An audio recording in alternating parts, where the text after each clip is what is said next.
नमस्ते बच्चों, our teacher classes में आपका स्वागत है।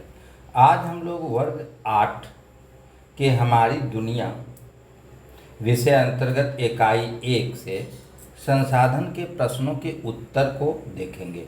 पिछले कक्षा में हम लोगों ने संसाधन के बारे में विस्तृत रूप से अध्ययन किया था। आज हम लोग उस चैप्टर के जो भी प्रश्न हैं उन सारे प्रश्नों को हल करेंगे।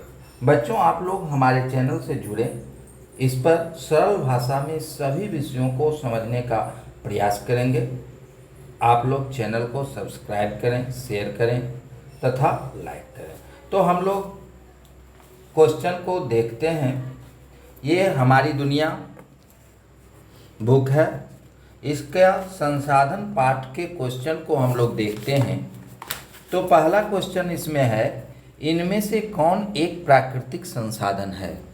इस विकल्प में अगर हम देखें तो क में है पंचायत भवन, ख में विद्यालय, ग में भूमि और घ में हवाई अड्डा है। तो इनमें से कौन पूछ रहा है प्राकृतिक संसाधन है, तो भूमि जो है सो प्राकृतिक संसाधन है। पंचायत भवन, विद्यालय और हवाई अड्डा मानवकृत या मानव निर्मित संसाधन है। अब दूसरा क्वेश्चन है, इनमें से कौन प्राकृतिक संसाधन नहीं है। क में है सूरज, ख में है मिट्टी, ग में है जल और घ में है हवाई जहाज। तो हवाई जहाज प्राकृतिक संसाधन नहीं है। इसके अलावा जो भी संसाधन है सब प्राकृतिक संसाधन है। तीसरा है, केरल में पाया जाने वाला थोरियम किस प्रकार के संसाधन का उदाहरण है। क में है निजी, ख में है नवीकरणीय, ग में है संभाव्य और घ में है जैव संसाधन। तो केरल में पाया जाने वाला थोरियम संभाव्य संसाधन है। संभाव्य संसाधन उसको कहते हैं जिसका उपयोग अभी नहीं हो रहा लेकिन भविष्य में उपयोग किए जाने की संभावना है। अगला क्वेश्चन है, संसाधन निर्माण के लिए आवश्यक है तकनीक, आवश्यकता, ज्ञान, उपर्युक्त सभी। तो इसमें उपर्युक्त सभी होगा। तो ये आपका ऑब्जेक्टिव क्वेश्चन था। और कुछ क्वेश्चन भरने वाला है, जिसमें पहला क्वेश्चन है, डैश संसाधन क्षेत्र के विकास के लिए आधार का काम करते हैं। तो इसमें होगा प्राकृतिक संसाधन क्षेत्र के विकास के लिए आधार का काम करते हैं। अगला क्वेश्चन है, राजस्थान में पाया जाने वाला तांबा डैश संसाधन का उदाहरण है। तो राजस्थान में पाया जाने वाला तांबा वास्तविक संसाधन का उदाहरण है। अगला है, डैश एवं शारीरिक क्षमता मानव को संसाधन बनाने के लिए आवश्यक है। तो इसमें दिमागी या मानसिक एवं शारीरिक क्षमता मानव को संसाधन बनाने के लिए आवश्यक है। तो यहाँ पर दिमागी बार आएगा। अब अगला क्वेश्चन जो है 50 शब्दों में लिखना है।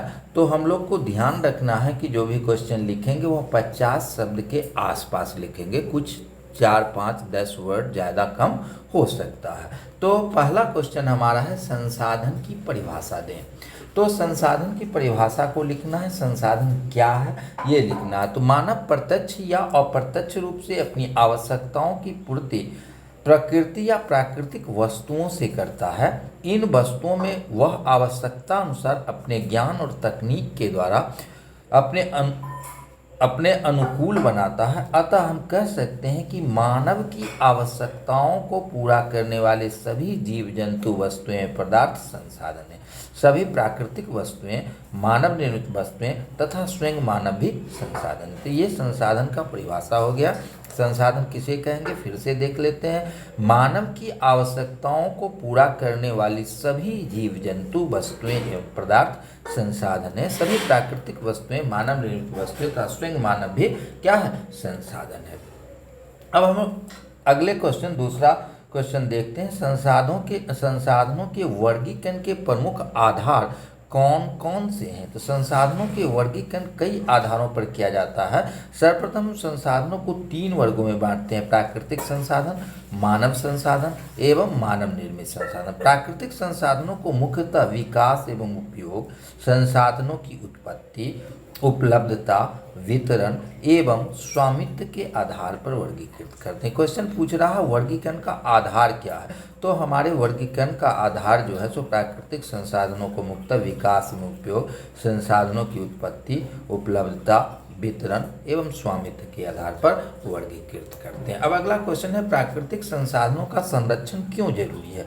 तो मानवीय जीवन का आधार प्राकृतिक संसाधन ही है। वह प्रत्यक्ष या अप्रत्यक्ष रूप से अपनी आवश्यकताओं की पूर्ति प्राकृतिक संसाधनों से करता है। संसाधनों के अत्यधिक दोहन एवं अविवेकपूर्ण इस्तेमाल से समाप्त होने की आशंका रहती है। हमें वर्तमान आवश्यकता तथा आने वाली पीढ़ी के लिए इसे बचाकर रखना आवश्यक है। प्राकृतिक संसाधनों का विवेकपूर्ण उपयोग कर सकें, इसे संरक्षित किया जा सकता है। अब अगला क्वेश्चन है प्राकृतिक संसाधन का संरक्षण। अगला क्वेश्चन है नवीकरणीय संसाधन किसे कहा जाता है, उदाहरण के साथ लिखें। तो नवीकरणीय संसाधन से तात्पर्य वैसे संसाधन से है जिससे भविष्य में समाप्त या खत्म होने की संभावना नहीं है, अर्थात इन संसाधनों की पुनः पूर्ति प्राकृतिक रूप से होती रहती है। उदाहरण के लिए सूर्य का तापमान, हवा आदि नवीकरणीय संसाधन है। अगला क्वेश्चन है प्राकृतिक संसाधनों के वितरण में असमानता के प्रमुख कारणों को लिखें। तो प्राकृतिक संसाधनों के वितरण काफ़ी असमानता देखने को मिलती है। कोई संसाधन किसी खास क्षेत्र में प्रचुर मात्रा में है तो कहीं विरल है। इसका मुख्य कारण स्थल रूप से भिन्नता, अक्षांशीय विस्तार, समुद्र तट से दूरी, समुद्र तल से ऊंचाई, मानवीय ज्ञान एवं तकनीकी है।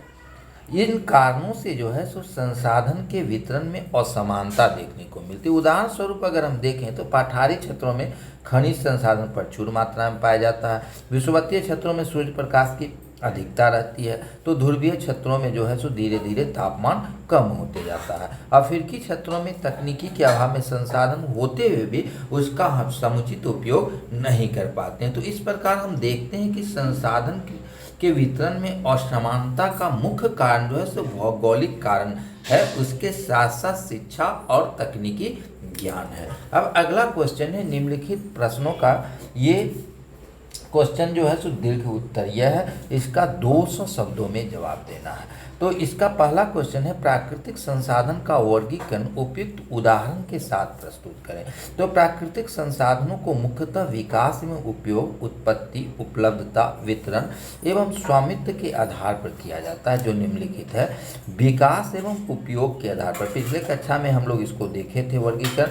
तो विकास में उपयोग के आधार पर प्राकृतिक संसाधनों को हम 2 वर्गों में बांटते हैं।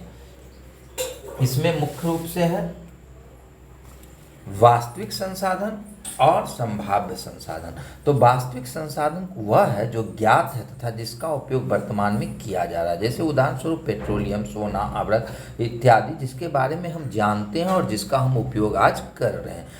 दूसरा है 20 का है संभाव्य संसाधन। संभाव्य संसाधन उसे कहा जाता है जिसका उपयोग वर्तमान में नहीं हो रहा लेकिन भविष्य में इसका उपयोग किए जाने की प्रबल संभावना है, जैसे केरल का थोरियम। तकनीकी के अभाव में इसका उपयोग नहीं हो पा रहा है लेकिन यह ऊर्जा का एक महत्वपूर्ण स्रोत है और भविष्य में इसका उपयोग किया जा सकता है। दूसरा है उत्पत्ति के आधार पर हम संसाधनों को 2 वर्गों में विभाजित करते हैं। जैव संसाधन, जैव संसाधन जीवित संसाधन यानी कि जो सजीव है उसको कहते हैं। जैव संसाधन के अंतर्गत सभी सजीव शामिल है, जैसे पेड़ पौधे, वन, जीव जंतु आदि। अजैव संसाधन के अंतर्गत सभी निर्जीव वस्तुएं आती है, उदाहरण स्वरूप खनिज, चट्टान, मिट्टी आदि। उपलब्धता के आधार पर संसाधन को 2 वर्गों में विभाजित किया गया है। नवीकरणीय संसाधन, वैसा संसाधन जिसकी पुनः पूर्ति प्राकृतिक रूप से संभव है, नवीकरणीय संसाधन कहलाता है। यानी कि जो संसाधन समाप्त नहीं होता है, यानी कि खर्च करने के बावजूद भी पुनः पूर्ति हो जाता है, जैसे सूर्य ताप, पवन आदि। और नवीकरणीय संसाधन वैसा संसाधन है जिसका एक बार उपयोग में आने के बाद समाप्त हो जाता है, जैसे लोहा, कोयला, पेट्रोलियम आदि आदि जो संसाधन है वह एक बार उपयोग करने के बाद समाप्त हो जाते हैं। अब अगला है वितरण की दृष्टि से। तो वितरण की दृष्टि से हम लोग संसाधन को दो वर्गों में बांटते हैं। सर्वव्यापक संसाधन, ऐसे संसाधन है जो सभी जगह पाया जाता है, उसको सर्वव्यापक संसाधन, जैसे पवन, मिट्टी। स्थानीय संसाधन, ऐसे संसाधन जो निश्चित स्थानों पर पाए जाते हैं, इन्हें स्थानीय संसाधन कहा जाता है, जैसे कोडरमा में पाए जाने वाला अवरक, जादूगोड़ा में पाया जाने वाला यूरेनियम आदि। स्वामित्व के आधार पर भी संसाधन को हम लोग तीन वर्गों में बांटते हैं। एक है निजी। निजी संसाधन उसको कहते हैं जिस पर किसी व्यक्ति विशेष का अधिकार होता है, यानी कि खास व्यक्ति का स्वामित्व होता है, उसको कहते हैं निजी संपत्ति। दूसरा है राष्ट्रीय संसाधन। तो राष्ट्रीय संसाधन किसी राष्ट्र के अंदर पाए जाने वाले संसाधन को राष्ट्रीय संसाधन कहते हैं। यह समुद्र तट से 19.2 किलोमीटर तक के क्षेत्र को राष्ट्रीय संसाधन कहा जाता है। उसके बाद है अंतर्राष्ट्रीय संसाधन। तो 200 किलोमीटर से आगे स्थित क्षेत्र खुला महासागरीय क्षेत्र कहलाता है, जिसे अंतर्राष्ट्रीय संसाधन के तहत रखा गया। अब अगला क्वेश्चन आपका दीर्घ उत्तरीय में दूसरा है, संसाधन बनाए जाते हैं, उपयुक्त उदाहरणों के साथ प्रस्तुत करें। कहने का तात्पर्य यह है कि संसाधन होते नहीं, मनुष्य अपनी आवश्यकता अनुसार जो है प्रकृति प्रदत्त वस्तुओं को संसाधन बनाता है। तो इसके बारे में लिखना है। यह कथन जो है सुप्रसिद्ध अमेरिकी भूगोलवेत्ता जिम्मरमैन का है। उन्होंने कहा था कि संसाधन होते नहीं, बनते हैं। कोई वस्तु तब तक संसाधन नहीं है जब तक कि वह मानव के लिए उपयोगी नहीं है, अर्थात मानवीय आवश्यकताओं की पूर्ति करने वाला पदार्थ संसाधन कहलाता। अगर वह मानवीय आवश्यकताओं की पूर्ति नहीं कर पाता है तो वह संसाधन नहीं कहलाएगा। मानव जो है सो अपने ज्ञान, कौशल एवं तकनीकी के बल पर प्राकृतिक संसाधनों को अपने लिए उपयोगी बनाता है। उदाहरण के लाखों वर्षों से पेट्रोल पृथ्वी के अंदर दबा हुआ था, लेकिन जब 1859 ईस्वी में इसकी हमें जानकारी हुई तब से हम इसका उपयोग करने लगे और यह हमारे लिए क्या हो गया, मूल्यवान संसाधन हो गया। इसी प्रकार केरल में थोरियम का विशाल भंडार है। यह ऊर्जा का महत्वपूर्ण स्रोत है, लेकिन इसका उपयोग हम लोग नहीं हो पा रहा है क्योंकि तकनीकी ज्ञान नहीं है। इसे ऊर्जा किस प्रकार बनाया जाए उसके बारे में तकनीकी ज्ञान नहीं होने के कारण जो है इसका उपयोग बड़े पैमाने पे नहीं हो रहा है। तो जो इस तकनीकी का ज्ञान बढ़ता है, यानी कि मनुष्य के ज्ञान एवं तकनीकी का विकास होता है, तो संसाधन का दायरा भी बढ़ता जाता है। मानव किसी भी वस्तु के मूल्य एवं उपयोगिता में वृद्धि कर देता है। उदाहरण के लिए जंगल से काटकर लाई गई लकड़ियों के रूप में परिवर्तन लाकर विभिन्न उपयोगी वस्तुएं जैसे खटिया, पलंग, कुर्सी, मेज, खिड़की, दरवाजे इत्यादि बनाई जाती है। इससे लकड़ी के मूल्य एवं उपयोगिता दोनों में वृद्धि होती है। इसी प्रकार नदी किनारे अथवा रेगिस्तान में पड़े बालू का महत्व नहीं है, लेकिन इसे शहर अथवा गांव में घर बनाने में इसका उपयोग किया जाता है, तो इसकी उपयोगिता में वृद्धि हो जाती है। तो इस प्रकार हम देखते हैं कि मनुष्य जो है सो संसाधन का निर्माण करता है, यानी कि वह प्रकृति में जो उपलब्ध संसाधन उसी की उपयोगिता और गुण मूल्य आदि में वृद्धि कर देता है। तो इस प्रकार हम कह सकते हैं कि संसाधन होते नहीं, बनते हैं। तो ये इस चैप्टर का क्वेश्चन था। अब जो है सो दूसरे वीडियो में हम लोग अगले चैप्टर यानी कि इकाई क को देखेंगे। इकाई क में हम लोग को पढ़ना है भूमि, मृदा एवं जल संसाधन। तो अगले वीडियो में हम लोग देखेंगे भूमि, मृदा एवं जल संसाधन को। और आप लोगों से अनुरोध है कि चैनल को ज़रूर सब्सक्राइब करें, अपने दोस्तों में शेयर करें और ज़्यादा से ज़्यादा